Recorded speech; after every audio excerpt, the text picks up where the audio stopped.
მოგესალმებით სტუდია 8 კვლავ პირდაპირ ეთერშია მე გახლავართ ირმა ცხოვრაგაული დღეს კი სტუდიაში სასაუბროთ მოვიწვიეთ ბატონი დავით არხანმოურავი მოგესალმებით ბატონო დავით მოგესალმებით ჩვენ ტრადიციულად ხვდებით ერთმანეთს ოთხშაბათობით და დღევანდელი გადაცემა თქვა დღეს რომ 3-ის ნახევარზეა საღამოს კვლავ განმეორდება 11-ის ნახევარზე ასე რომ ვისაც საშუალება არ აქვს რომ ნახოს 3-ის ნახევარზე შეუძლია საღამოს 11-ის ნახევარზე შემოგვიერთდეთ ბატონ დავით, მინდა კვლავ და კვლავ, რა თქმა უნდა, ყველაზე მნიშვნელოვანი ახლა რაც ხდება ჩვენს ქვეყანაში, ვისაუბრო კვლავ ვიზა ლიბერალიზაციისა და ზოგადად კანდიდატი ქვეყნის სტატუსის შესახებ.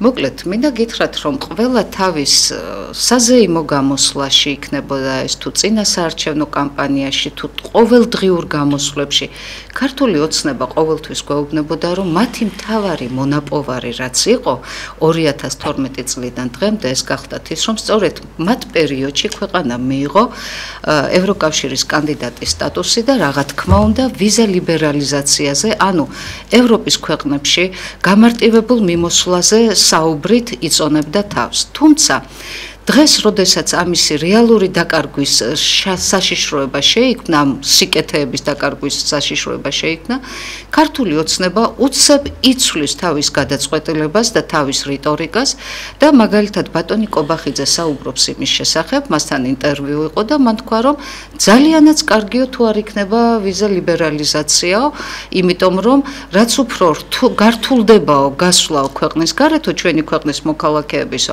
მით უფრო ნაკლები გავაო და მეტი ადამიანი დარჩება საქართველოშიო.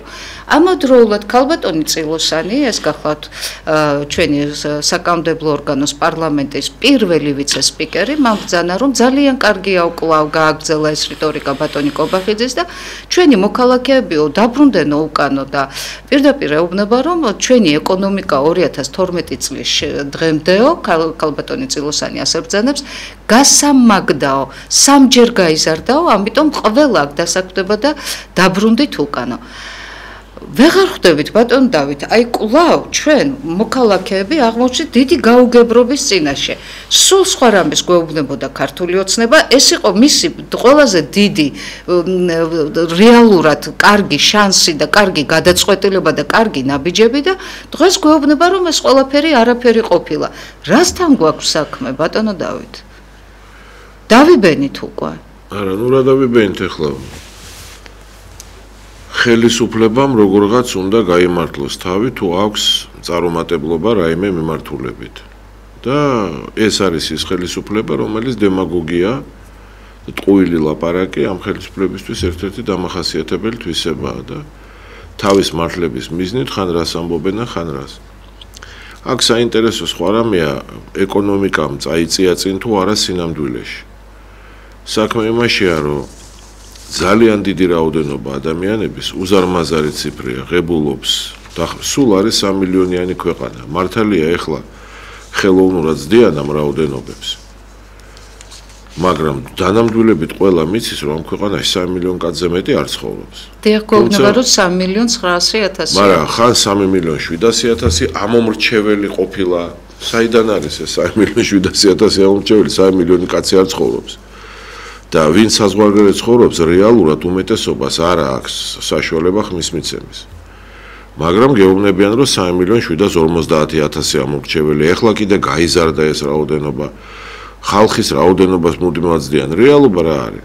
აღწერა ჩაატარეს 3.200.000 კაცზე მეტი ვერ აღრიცხეს საქართველოში.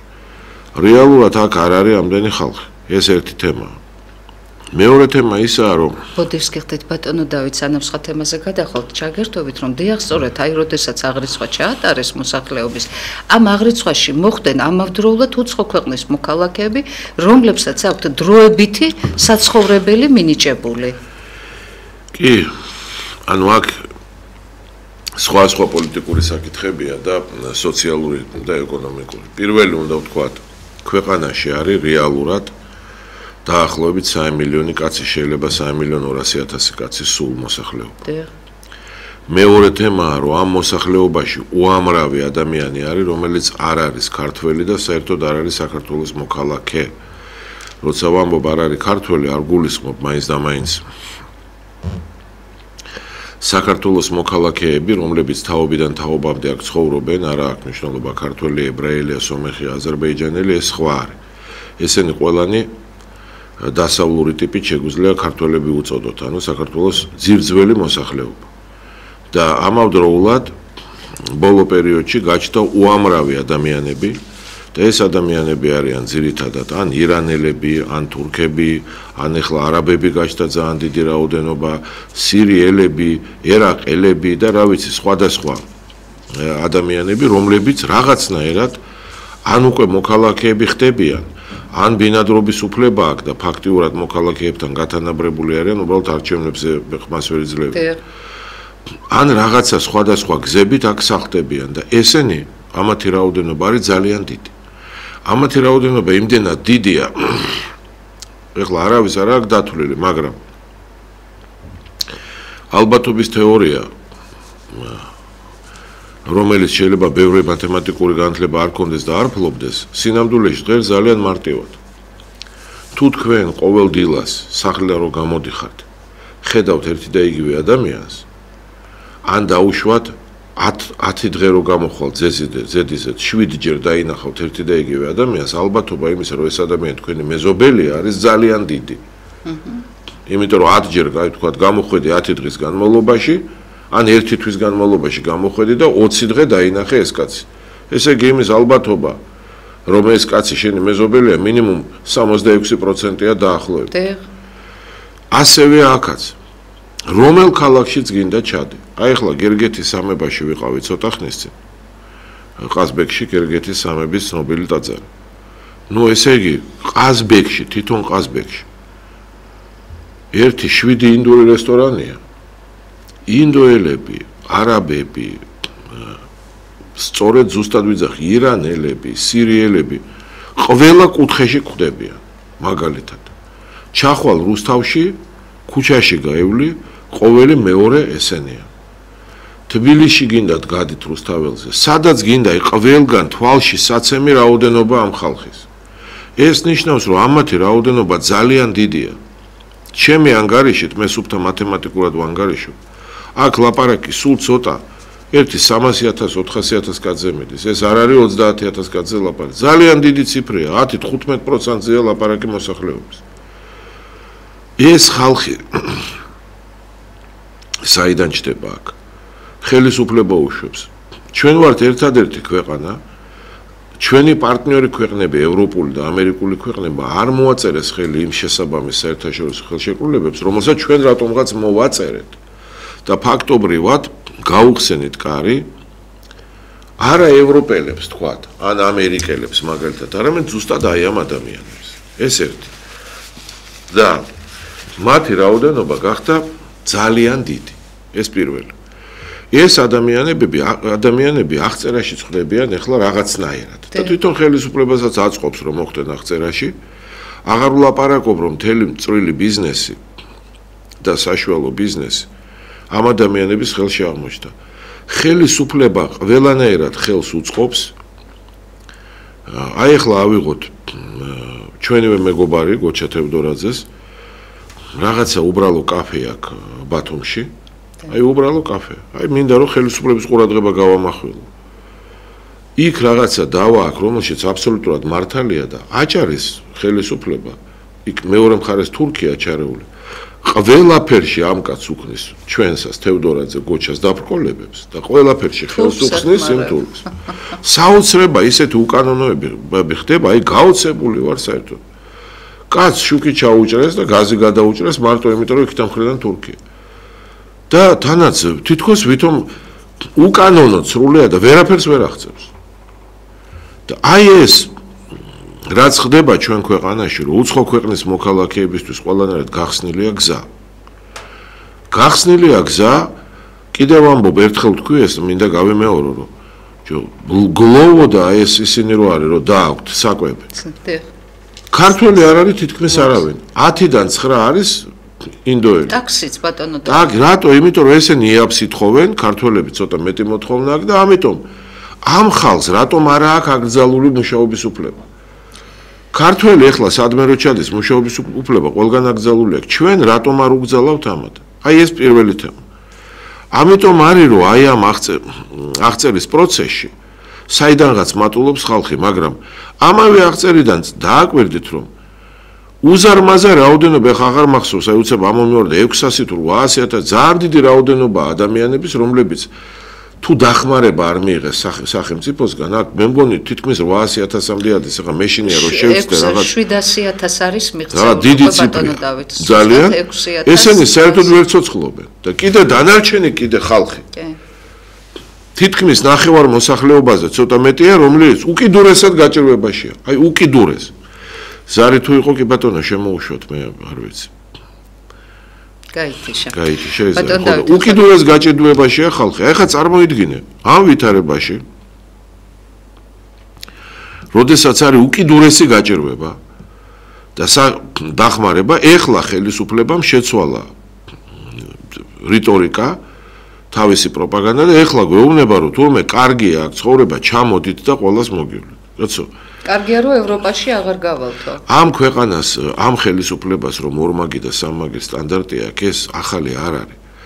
ამ საუბრის, ჩვენი საუბრის არსი არის რომ გამოსწორდით და ეს ორმაგი და სამმაგი და ოთხმაგი სტანდარტი შეცვალეთ და ხალხს უთხრათ სიმართლე.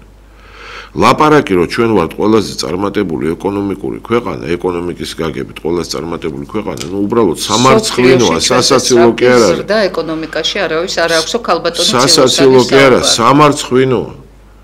ადამიანებს შემოაქვთ ლუდი მაგალითად და მაღაზიებში ვერ შეაქვთ. მაგალითს გეუბნებით, ეხლა ჩემი მეგობარია ლუდი შემოაქვს, მაღაზიებში ვერ შეაქვთ. სხვა მეგობარია შემოაქვს ენერგეტიკული სასმელი ან სხვა ტიპის სასმელი, მაღაზიებში ვერ შედის. ყველა მაღაზიაში ყველაფერი უზურპირებულია. ქსელები, ეს დიდი ქსელები როა ნიკო რა, ესეთ ტიპის ქსელები. ესენი ხელისუფლება იმდენს ვერ ხვდება, რომ კანონი მიიღოს, რომ აიძულოს ეს მაღაზიები, რომ წვრილი მეწარმე შეიტანოს საქონელი იქ. ესენი იმდენად გამდიდნენ, ეხლა თვითონ ყველაფერს უშვებენ, რაც არასწორია, სრული მონოპოლია.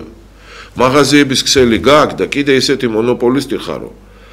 მაკარონს რო ეძახიან, პასტას ეძახიან, ამას მაგალითად იტალიელები. მაკარონი ჩენი შეგაკ. გესმის, პური ჩენი გინდა შეიტანო. ლუცა ჩენას ხავ შეგაკ. წვენსაც, ენერგეტიკსაც და აღარ უტოვებ წვრილ ადამიანს, მეწარმეს რაიმე, იმდენი გაქვს, აღარ იცი სად წაიღო და კიდე ყველაფერი შენი გინდა შეიტანო, რომ გამდიდე და უბრალო კაცს, უბრალო რიგით მეწარმეს, საერთოდ აღარ აძლევს სუნთქვის საშუალებას. ეს არ შეიძლება, მონოპოლია ეს სუფთა. ხელისუფლებას იმდენი ტვინი არ აქვს, რომ ეს დაინახოს.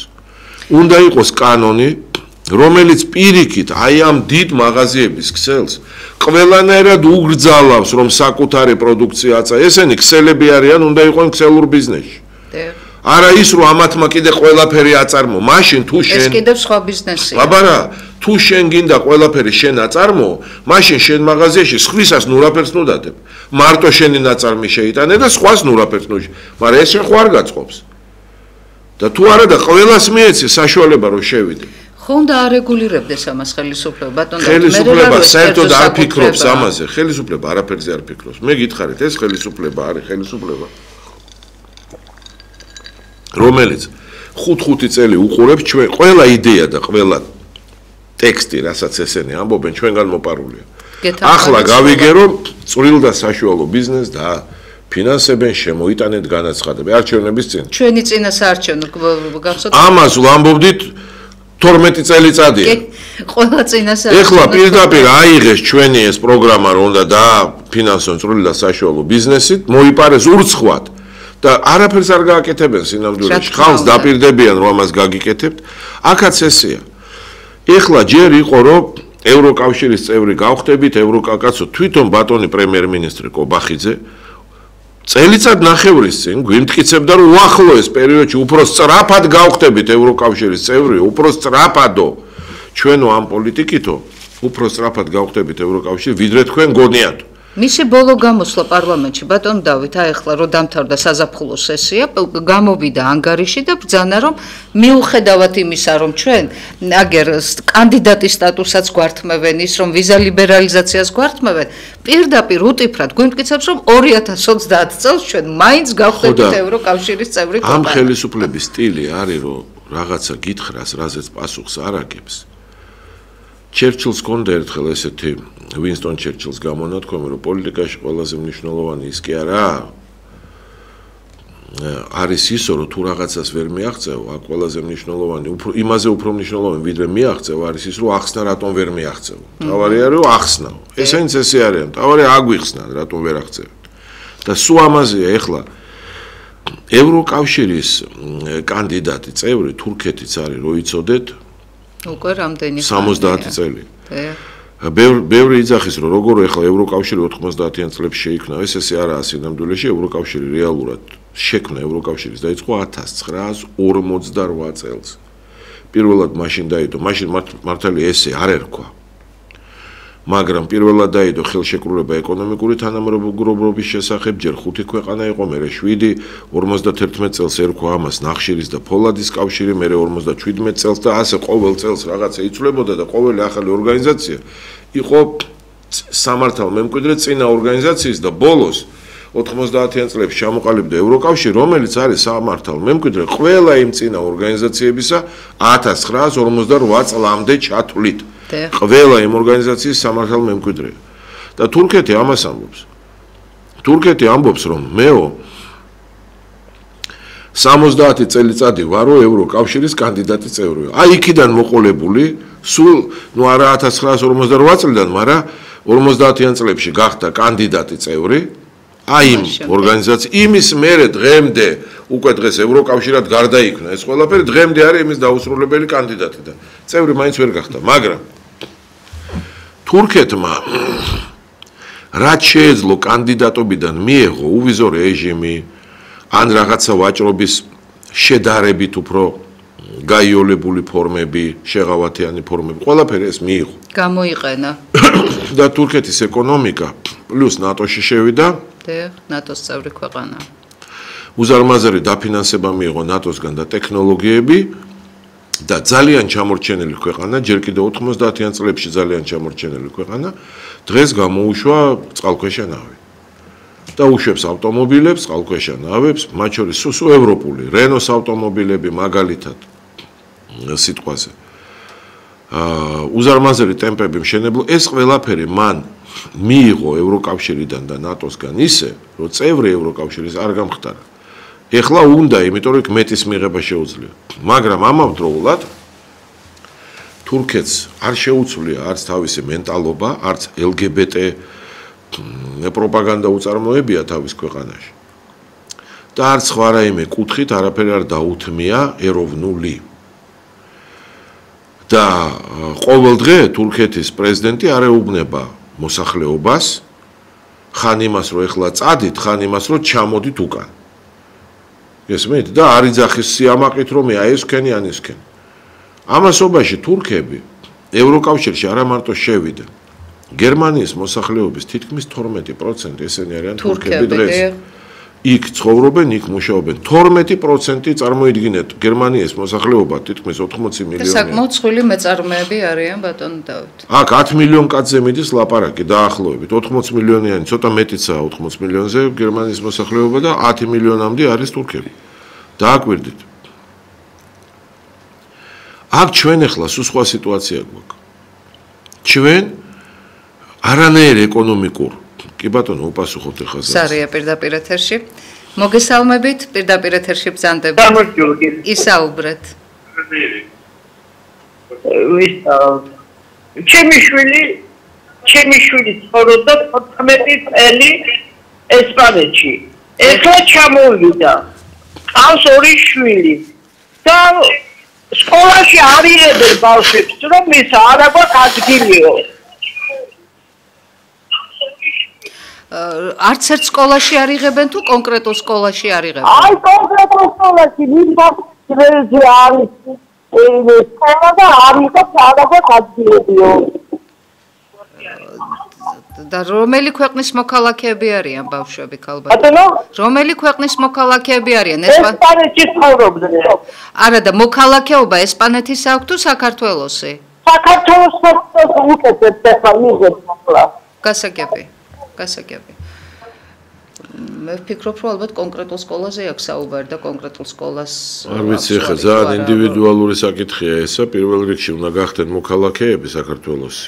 თუმცა ბატონ დავით, უკრაინელი ბავშვები, რუსი ბავშვებისთვის სკოლები გაიხსნა, არ არიან ისინი საქართველოს მოქალაქეები, ანუ ეს არ უნდა იყოს არანაირი წინაღობა მოქალაქეების. არ ვიცი, ეს საკითხი ინდივიდუალურად, დეტალურად უნდა ვიცოდეთ, ახლა რა კომენტარი გავაკეთოთ, არ ვიცით რა ხდება აქ, წესით ნებისმიერი ბავშვი უნდა მიიღონ სკოლაში და მით უმეტეს ქართველი ბავშვია. შემიძლია გითხრათ ახლა არაფერი არ ვიცი. ეს კონკრეტულ სკოლაზეა საუბარი.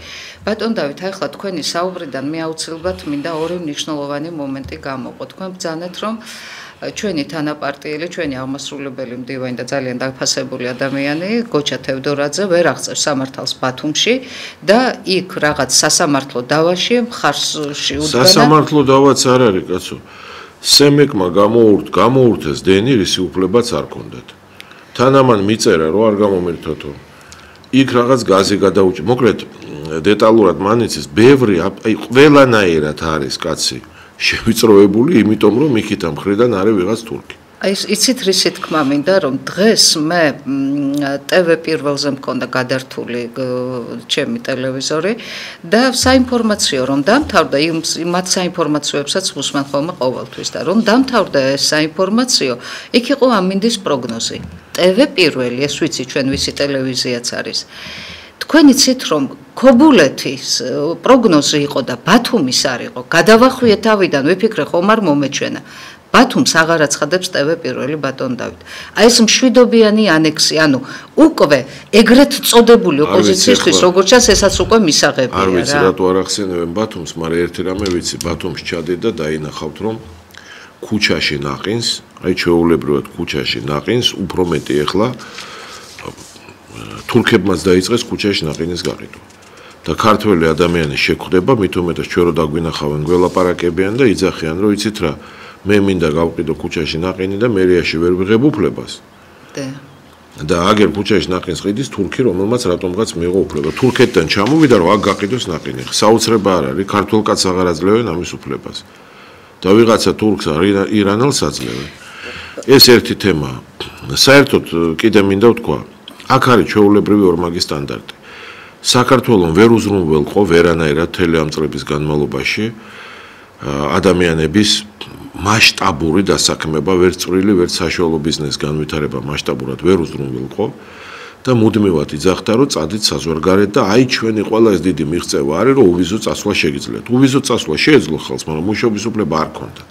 არანაირად დაცულები არ იყვნენ კიდევ. მიუხედავად და არაფერს არ აკეთებდა ხელისუფლება იმისთვის, რომ ეს მუშაობის უფლება მიეღოთ. თურქეთმა მიაღწია იმას, რომ თურქი მოსახლეობა მუშაობის უფლებას ღებულობდა გერმანიაში და საქართველოს ვერა პირიქით გერმანია ყველაზე მეტად ზღუდავდა ქართველებს, ყველაზე მეტად. ამ კუთხით არაფერი არ გააკეთა, მაგრამ სულ იძახდა საქართველოს ხელისუფლება, რომ ჩვენ მოგეცით უვიზო რეჟიმი, წადით იმუშავეთ. აიღეთ არქივი, ამას იძახდნენ 10 წელიწადია. როგორც იქნა, წავიდა ბევრი ხალხი, 9 მილიონზე მეტი კაცი წავიდა, მოეწყო, დაიწყო მუშაობა. ეხლა ყველაფერი გააფუჭეს დასავლეთთან. და ეხლა იძახიან მორიგ ტყუილს რომ ვიღაცას და ეს არის ორმაგი სტანდარტი. ახლა სულ ამართლებენ წინაჯერზე მე ვილაპარაკე, გამოდიან და იძახიან იმდენი ილაპარაკეს ამ LGBT-ზე. ჯერ მინდა ვთქვა მორიგჯერ სულ ერთ და იგივე რამეს ვიმეორებ, ბოდის ვიხდი, მაგრამ იძულებული ვარ. როდესაც ჩვენ ვებრძოთ, პირველი ვინც ებრძოდა LGBT-ს იყო წინააღმდეგობის მოძრაობა, რომლის თავმჯდომარე ვიყავი მე. როცა წინააღმდეგობის მოძრაობამ დაიწყო LGBT-ს წინააღმდეგ ბრძოლა, არავინ სხვა, საერთოდ არავინ სხვა არ ებრძოდა ამ თემისთვის. ამას არავინ არ ებრძოდა. არავინ სხვა. მაშინ არ არსებობდა არანაირი ორგანიზაციები, არც გურამ ფალავანდიშვილი არსებობდა მაშინ. და არ ებრძოდა მაშინ ამ თემას და არც ახსოვდა, არც ალტინფო არსებობდა მაშინ და არ ებრძოდა, არავინ არ ებრძოდა საერთოდ. პირველი ბრძოლა ჩვენ დავიწყეთ, პირველი 100,000 ხელმოწერა ჩვენ შევკრიბეთ, მერე 250,000 ხელმოწერა ჩვენ შევკრიბეთ. მერე გახდა ნათელი, რომ ხელისუფლება არავითარ შემთხვევაში ამას არ მიიღებს და პირიქით ხელისუფლება გვეუბნებოდა, რომ პოლიცია გვაიძულებს ჩვენ რომ ეს თემა დავთმოთ. შემდეგ გაჩნდნენ უკვე სხვები და შემდეგ დაიწყეს სხვებმა ლაპარაკი. ამას თავისქების მიზნით კი არ ვამბობ. უბრალოდ ის სხვები არასოდეს არ ამბობდნენ, რომ მათ გარდა და მათზე ადრე ჩვენ ვიბრძოდით. აი ეს არის არასწორი. არავინ არ აღიარებს ბატონ დავით, არავინ. თორე ყველამ თავის წვლილი შეიტანოს, მაგრამ დღეს სულ სხვა ვითარებაა, განსაკუთრებით ტრამპის მოსვლის მერე. არა მარტო ტრამპის, ყველას გონია, რომ ეს ტრამპმა შეცვალა. არა. როდესაც მარინ ლიპენმა წარმატებას მიაღწია საფრანგეთში, უკვე მაშინ დაიწყო ძალიან დიდი შინაგანი ევროპაში ბრძოლა LGBT-ს წინააღმდეგ. მე სულ ვამბობ, რომ მილიონი კაცი ეს უზარმაზარი ციფრია. მილიონი კაცი გამოვიდა პარიზში ამის წინააღმდეგ. მილიონი კაცი ეს უზარმაზარი ციფრია და ეს თემა დღეს თვითონ ევროპაში და ამერიკაში გახდა მეშვიდე ხარისხოვანი, იმიტომ რომ შიგნით ამ ქვეყნებში უზარმაზარი ბრძოლა მიდის და ეს ქვეყნები აღარავის აღარ აწვევიან ამ საკითხზე და მათ შორის აღარც ჩვენ. ეს არ ნიშნავს, რომ აქ არავინ არაფერს არ ითხოვს. რა თქმა უნდა, არის რაღაც არასამთავრობო ორგანიზაციები, ვინც მაგრამ ეს თემა თავისი მე-9 და მე-10 და მე-17 ხარისხოვანი გახდა. აღარ არის არანაირი ზეწოლა და ეხლა ხელისუფლებას არჩევნებისთვის დაჭერდა და ეხლა დაიწყო ლაპარაკი, რომ აბა LGBT გინდათ და რას მიაღწიეს? ევროსაბჭომ მიიღო ევროსაბჭომ გააკეთა განცხადება პრესსამსახურმა, რომ ოფიციალურად დაანებოს საქართველოს ხელისუფლება ტყუილებს დავიო და მანიპულაციებს აღარავინ არ გელაპარაკებათ ამ LGBT-ზეო. საერთოდ აღარ ვლაპარაკობთო. თვითონ ეს უნდოდა მაინც და მაინც საქართველოს ხელისუფლება იმათმაც გააკეთეს განცხადება, რომ ამაზე არ გელაპარაკებათ. ეს ქართული ოცნების ხელწერა ბატონო დავით. ანუ ტყუილების ორმაგი სტანდარტი, რომ თურმე ვიღაცა აწვება. უპასუხოთ ზარია. მოგესალმებით, პირდაპირ ეთერში ბრძანდებით, გისმენთ. მოგესალმებით ბატონო დავით. ბატონო ირმა. მოგესალმებით. ნუ სულ მალე გეცნება არჩევნები ამის შესახებ ამბავი გორმინებულია ქართული საზოგადოება.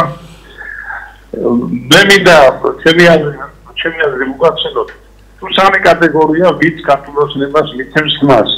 პირველი ვიც უშუალოდ ხელისუფლებაშია და ვიზიანაც იკვებება რაღაცა ძალიან ცოტა პროცენტი, 10%. მეორე ვიც ფულზე კიდის სამშობლოს და მესამე ალბათ მიგამორეცხილებს, სხვა რა უნდა ვთქვა. ყველაფერი ბატონო დავით გასაგებია და იქნებ გითხრათ, აი ასეთი კოსმოსური სიჩქარით რომ მიდის ეს ხელისუფლება უშკრულისკენ, ფინიში რა იქნება? თუ კი უძლებთ ბედაკლებას, მაგრამ მე მინდა რომ აი თქვენ გითხრათ. ბატონ დავით, გასაგებია, მადლობა. მოდით სანამ ვუპასუხებთ, მაგრამ მე ჩემი შეკითხვაც ამას ეხება და მაგრამ ჩემ შეკითხვასაც გეტყვით. პატიმრობაში მყოფი ეგრეთ წოდებული ოპოზიციური პარტიის ლიდერები, რომლებიც არ გამოცხადდნენ ქალბატონი თია წულუკიანის კომისიაზე, დააპატიმრეს ვიცი ჩვენ და 7 და 8 თვე მიუსაჯეს. თუმცა დაპატიმრებიდან ძალიან ცოტა ხანში ბატონმა ყაველაშვილმა პრეზიდენტმა შესთავაზა ასეთი რამე თქვენო შეგიწყალებთო, თუკიო მიიღებთო ადგილობრივ არჩევნებში მონაწილეობასო. სავარაუდოდ ის გულისხმობდა ლელოს, იმიტომ რომ სხვა ყველა დანარჩენი ვინც პატიმრობაშია, ისინი თავიდანვე ამბობდნენ, რომ ჩვენ არ მივიღებთ და ნუ უთხრეს რომ არაო, არავითარ შემთხვევაშიო არ მივიღებთ ამ შეწყალებასო.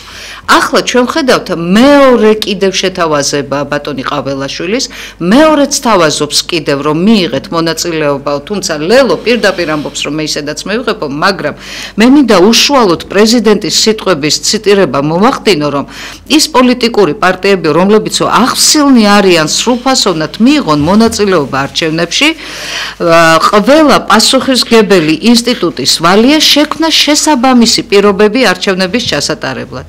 თუმცა ხელისუფლება გვეუბნება, რომ არჩევნების შემდგომ, აი სწორედ ამ პარტიებს, ვისაც ახლა ებრძვის, რომ გინდა თუ არა მონაწილეობა უნდა მიიღოთ ადგილობრივ არჩევნებშიო, საკონსტიტუციო სასამართლოს წესითო აკრძალათ როგორც პარტიებსო და ამავდროულად აქვე ვისარგებლებ მომენტით ქართულმა ოცნებამ გორბი, ვიცი ჩვენ ასეთი კომპანია, რომელიც ასე ვთქვათ, ქართული ოცნების დაკვეთით გამოკვლევებს აწარმოებს, კი, გამოკვლევებს აწარმოებს, მისი გამოკითხვების თანახმად დღეს დღევანდელი მონაცემებით ქართულ ოცნებას აქვს კვლავ 56.2%, ლელოს 7 კი არა საპარლამენტო არჩევნებში რო ვქადო რომ აწეული აქვს 10.7, გახარიას 10%, კოალიცია ცვლილებებისთვის ჩვენ ვიცით ეს ხოშტარია, ვიცით ჩვენ ეს ის რა ქვია გვარამია და ასე შემდეგ გირჩი 9.5%, ნაციონალური მოძრაობა 7.5% და იაგო ხვიჩიას გირჩი, რომელიც პარლამენტშია ვიცით ჩვენ 3.2%. ჩვენ პატრიოტებს კვლავ 1.8%. რატომ აკეთებს ამას ქართული ოცნება? ბატონო დავით, აი ძალიან ისეთი ფართოს მომცველი შეკითხვა. მოდი ახლა გავაერთიანოთ ყველაფერი იქ აქ ბევრი კითხვა დაისვა ერთდროულად. დიახ, ბევრი და ყველაფერზე ვისაუბროთ.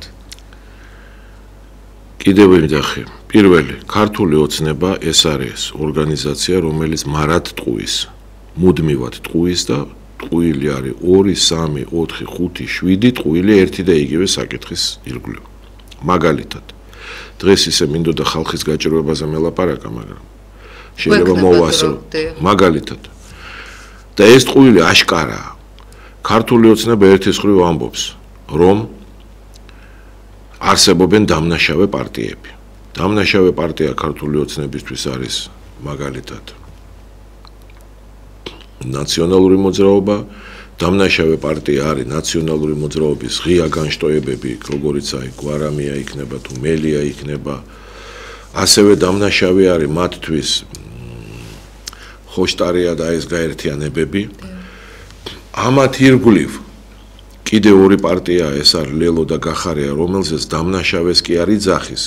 არა, ლელოზე მე მგონი დამნაშავესაც იძახის და რაღაც რთულ რაღაცას ამბობს და გახარიაზე მოღალატეს იძახის. მოღალატეა პირდაპირ. ამავდროულად ეხლა გვიყვება, რომ თან გახარია დამნაშავეც არის. იმიტომ რომ თურმე იქ რაღაც ტერიტორია დაკარგა ქართული ოცნება ჯერ ესეთი როგორ შეიძლება გახარიამ დაკარგოს რაიმე ტერიტორია და არა მთლიანად ქართულმა ოცნებამ. ეს ხო უბრალოდ წარმოუდგენელი ტყუილია, როგორ შეიძლება ერთმა კაცმა დაკარგოს ხელისუფლება იყო იქ.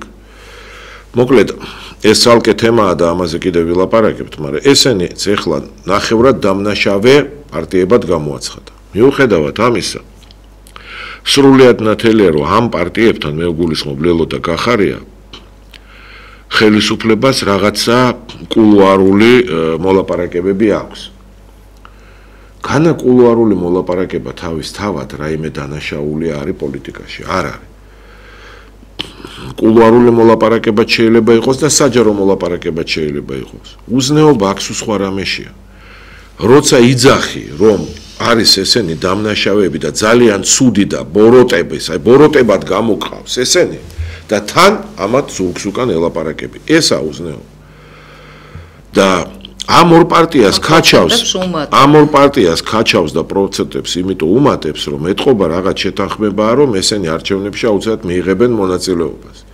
ამიტომ პროცენტებსაც უმატებს, პირდება და თან თავის თავს ეწინააღმდეგება, იმიტომ რომ ამის პარალელურად იძახის, რომ ამათ ყველას გახარია ლელოს ჩათვლით. საკონსტიტუციო სასამართლოში გააკრობს არჩევნების მერე. და ამავდროულად პრეზიდენტი სთავაზობს ამათ, რომ მოინანიეთ არა, იმონაწილეოთ არჩევნებში და გამოგიშვებთ. საოცრება არ არის, ანუ ეხვეწება. ესენი ფაქტიურად იმიტომ დააკავა, რომ არჩევნებში არ მიიღეს მონაწილეობა. მიზეზი ეს არის. არა ის, რომ ამათ რაიმე დანაშაული ჩაიდინეს. ვიღაცას მე უკვე ბევრჯერ მithყავს, ვიღაცას შეიძლება მან დანაშაული აქვს კიდევაც ისეთი, რომ ამ დანაშაულისთვის მართლა უნდა დაისაჯოს, ანუ დაუშავა რაღაცა საზოგადოებას, ქვეყანას. ამისთვის არავინ არ ისჯება. ესენი სინამდვილეში ამათ დასაჯეს, იმიტომ რომ არჩევნებში არ მონაწილეობენ. თან ღიად ეუბნებიან, რომ თუ იმონაწილეებთ, გამოგიშვებთ. ამავდროულად იძახიან, რომ პროცენტებსაც აიღებთ და შეხვალთ და ამავდროულად იძახიან, რომ არჩევნების მერე საკონსტიტუციო სასამართლო გაგაუქმებთ.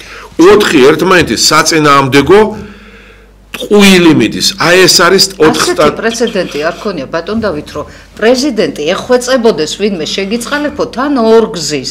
ანუ როგორ 4 მაგის სტანდარტი. ამას ქვია 4 მაგის სტანდარტი. 4 სხვადასხვა წინადადებას ერთდროულად ამბობენ და ქვეყანაში არსებობს იმდენად დაბრმავებული ადამიანები, მომხრეები ქართული ოცნების, რომ ვერ იგებენ ამას.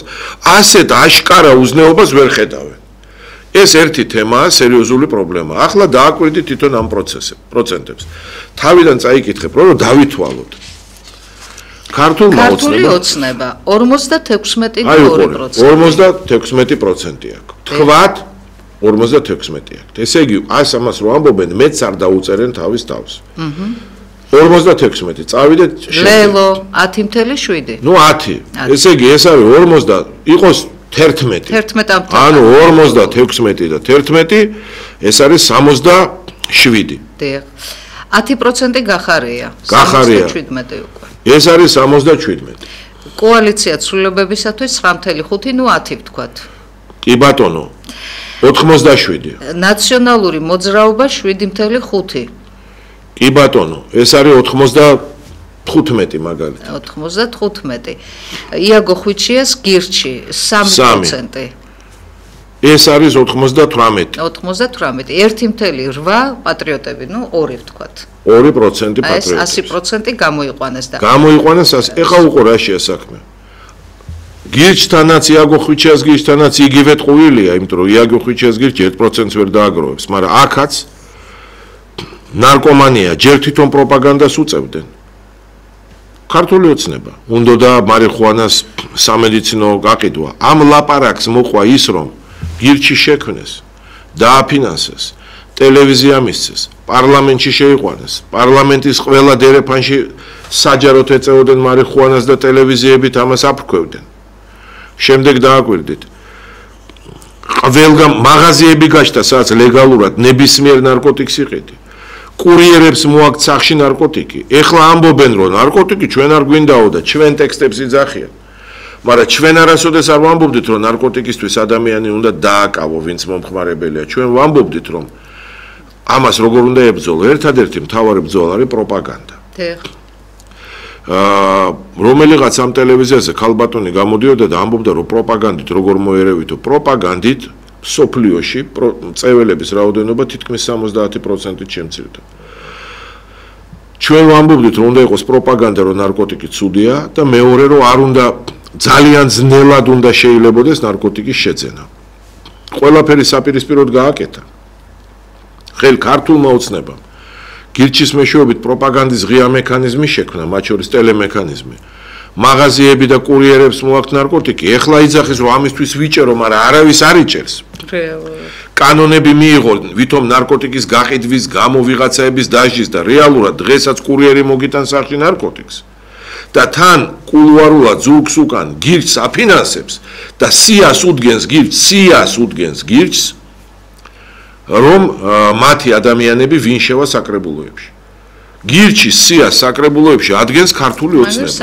და მათ შორის ჩვენი პარტიის წევრებსაც ელაპარაკება, რომ გირჩის სია შედით და აუცილებლად აღმოჩნდებით საკრებულოში. იგივე სიტუაციაა, ესე იგი, გირჩი, გახარია, ნაციონალური მოძრაობა. არა, გირჩი, გახარია და ლელო, აქ მიდის რაღაც კულუარული.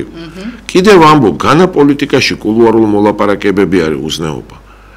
უზნეობა ის, რომ იმ ორგანიზაციებთან მიყავს მოლაპარაკებები და იმ ორგანიზაციებს აფინანსებ და იმ ორგანიზაციებს უქმნისიებს, რომლებზედაც ამბობ, რომ ესენი არიან დამნაშავე ორგანიზაციები და რომლებიც უნდა გავაუქმო. და რომლებიც ასევე თქვათ გირჩი რო ავიღოთ, აცხადებ, რომ ამათ პოლიტიკურ კურსს და ამათ იდეოლოგიას ებრძვი და სრულად მიუღებელია შენთვის.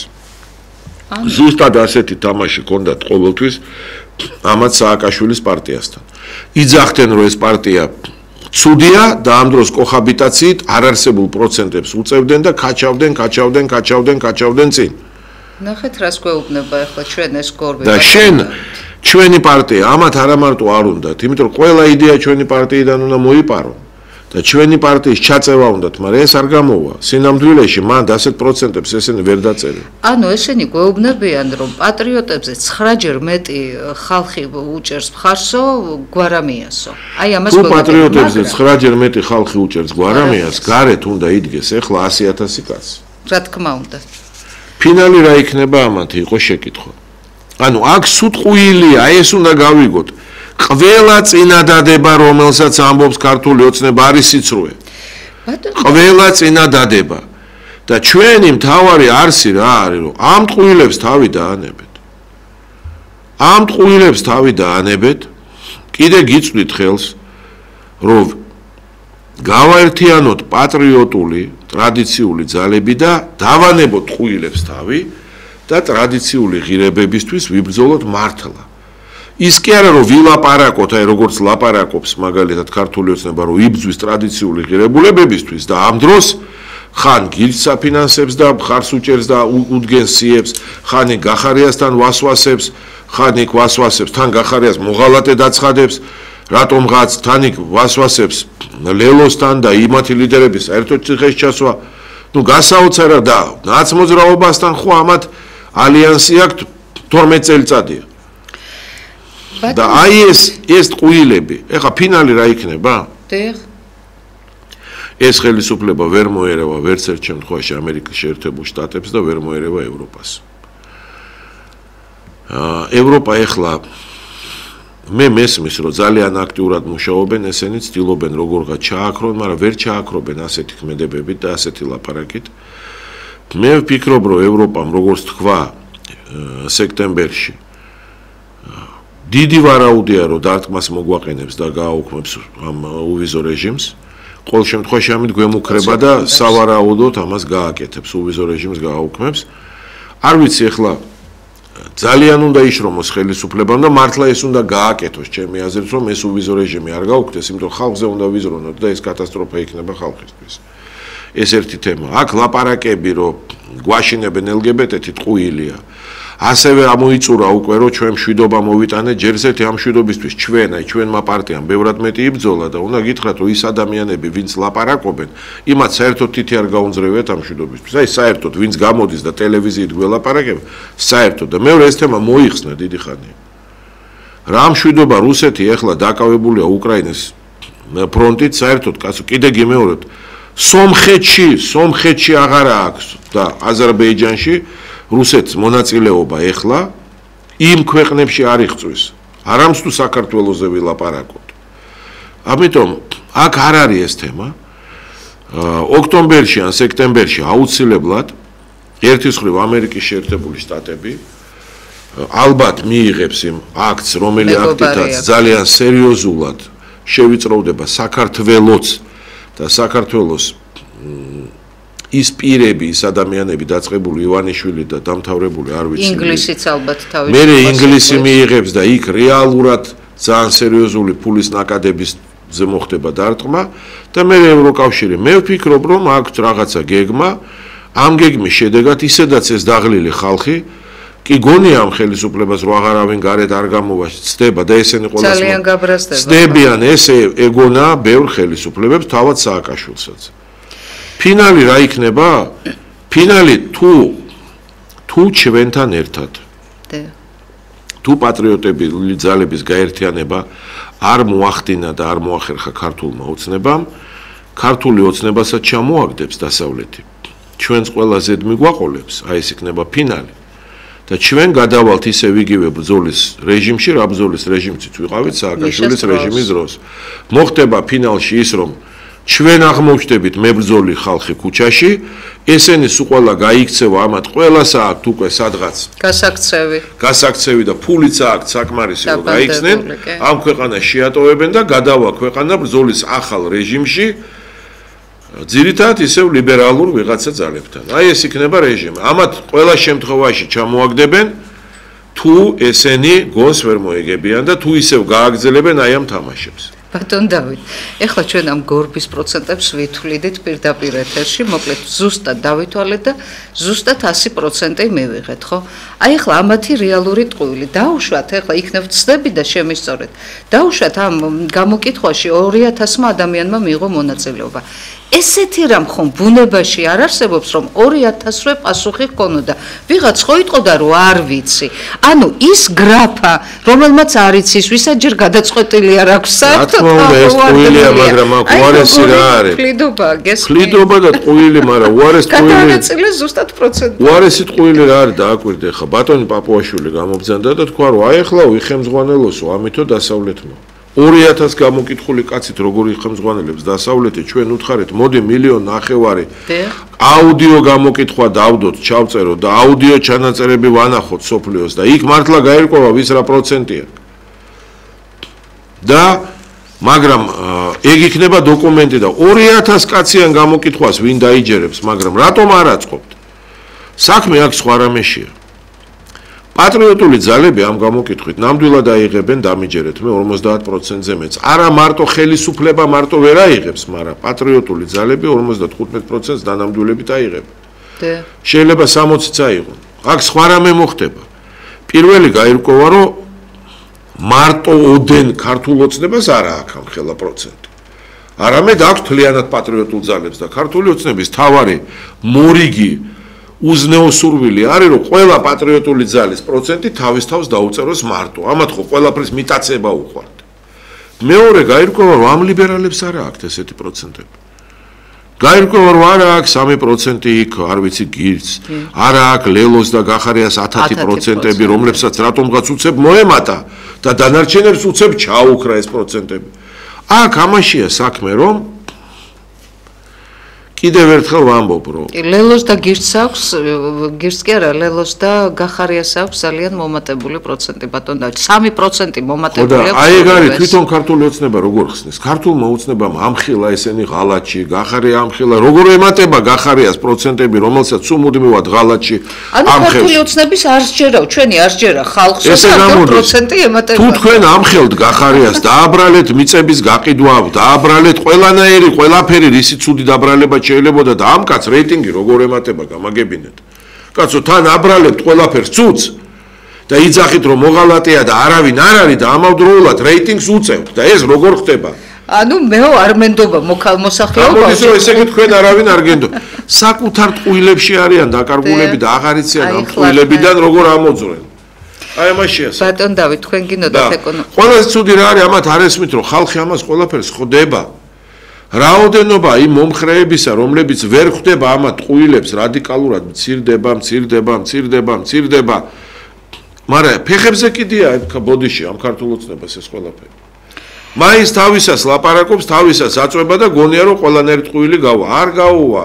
ეს ყველაფერი დამთავრდება უზარმაზარი ტრაგედიით და უბსკულში მიემართებიან ესენიც და ჩვენც იქ მივყევართ. რატო? ეხლა იმის ფიქრი რომ ესენი თუ მოერივნენ დასავლეთსაც, დიდ ბრიტანეთსაც, ევროპასაც, დიდ ბრიტანეთსაც და ამერიკასაც თუ ესენი მოერიან და ამათი მოკავშირეებია კიდე იქ იაპონიაც და ავსტრალია ესენი თუ ამათ მოერიან, მაშინ ჩვენ უნდა დავანებოთ პოლიტიკას თავი. ეს იმას ნიშნავს, რომ ეს ხელისუფლება ერთად აღებულიც და სათითაოთაც თვითეული მათგანი ალექსანდრე მაკედონელი ყოფილა. თუ ესენი ყველა ამ სოფლიოს მოერევიან და ჩვენი ადგილი მაშ პოლიტიკაში არა მართლა ამ ალექსანდრეებს მაკედონიიდან უნდა დაუთმოთ ჩვენ ადგილი და ესენი ყოფილან ვინც ყოფილან და მართლა ამაზე გენიოსი პოლიტიკოსები სამყაროს არ ყოლია და ჩვენ უნდა ხელები ავწიოთ და ვთქვათ რომ მართლა ოჩახ ტაში დაუკრათ და თუმცა ბატონ დავით ნახეთ ამერიკის სამმა სენატორმა უარი თქვა მეგობარი აქტის დაჩქარებული წესით მიღებაზე. თუმცა ჩვენ ვიცით რომ ეს კონგრესმა უკვე მიიღო, ჩვენ ვიცით რომ სენატის საერთაშორისო კომიტეტმა მიიღო უკვე მუშაობს და უნდა იმუშაოს კიდევაც, ეს ძალიან ლოგიკურია და ბუნებრივია. ამ შემთხვევაში სახელმწიფომაც უნდა იმუშაოს და მუშაობს სახელმწიფო. და სამ სენატორთან გამოძებნა საერთო ენა. ანუ მუშაობს სამი სენატორის საქმე. მე მგონი ვერ უშველის. ეს ბუნებრივია მუშაობს ეს სახელმწიფო რომ ვიღაცას იქ სადღაც მოძებნოს ამერიკაში სენატორები ძალიან უჭირს მაგრამ მუშაობს ვიღაცა მოძებნოს ბრიტანეთში ვიღაცა ევროპაში რომ ეს პროცესები შეანელოს მაგრამ ეს რომს გააკეთოს და მიაღწიოს ამას წარმატებას უსურვებ მაგრამ ერთი რამაა გასაგები რომ ყველა შემთხვევაში იმათი მოთხოვნები უნდა დააკმაყოფილოს და იმათი მოთხოვნები რა არის პირველ რიგში ჩვენ დავასწარეთ თქვით საზოგადოებაში უნდა უბსკული მინიმუმამდე იქნას დაყვანილი. აი ეს ახალგაზრდები გასაშვებია. ამ მოთხოვნაზე დასავლეთი არ იტყვის უარს არც ერთ შემთხვევაში და ამ ახალგაზრდების უდიდესი ნაწილის განთავისუფლება თავისუფლად შეიძლება არავითარი მარტო საფრთხეს არასწორია საერთოდ მათი დაკავება უდიდესი ნაწილი მათი არ არის სწორედ დაკავებული უნდა იქნას გაშვებული საკმარისზე მეტი იყვნენ ისინი ციხეში და თუ რამე დააშავეს ის ვადა საკმარისზე მეტია და გასაშვებია მეორე ეს პოლიტიკოსები საერთოდ გაუგებარიათ უკვე ვთქვით აქ ხუთნაირი ტყუილია დაიჭერთან გაგიშვებთან არ გაგიშვებთან აკრძალო ნუ ეხლა ამას ვერ გაიგებს დედამიწაზე ვერავინ ასე რომ ბევრი სხვა ნაბიჯებია გადასადგამი რომელიც უნდა გადადგას ამ ხელისუფლებამ და სხვა ამას ვერ გაექცევა და მთელი აი ამათი ეს ჩახლართული ხაფანგები და ჩახლართული სქემები რომ იმას 10%-ს დაუწერ იმას ამაზე უარი უნდა თქვას არ ამბობს ისევ ხელისუფლება ჩვენ ხედავთ რომ 2020 წელს რაც ჩაიდინა და 2024 წელს აი ამის შედეგებია ეს ტყუილების შედეგები ტრაგიკულად დამთავრდა მაინც არანებებს თავს იმას კი არ შვება მაინც რომ სიმართლე რაც არის რომ პატრიოტულ ძალებს აქვს პროცენტი არა მაინც იქ გახარია მაინც იქ ლელო მაინც აქ გირჩი გამოჩნდა რომელია მაგასთან ვისა შეხმატკილებულა რომელი არ არის და მაინც შენსას იტაცებს იმეებს წევს ისევ იგივე სქემას აკეთებს დაიღუპება სამწუხაროდ ჩვენი დრო ამოიწურა ბატონო ჩვენ ვერ მოვასწარით ეკონომიკაზე საუბარი თუმცა გპირდებით მომდევნო ოთხშაბათს სწორედ ეკონომიკით დავიწყებ საუბარს ეკონომიკაზე უნდა ვილაპარაკოთ იმიტომ რომ ხალხი ძალიან მძიმე დროშია და ხალხს თავის გაჭირვება ადარდებს გემშვიდობებით კეთილი სურვილებით მომავალ ოთხშაბათამდე კარგად ზანდებოდეთ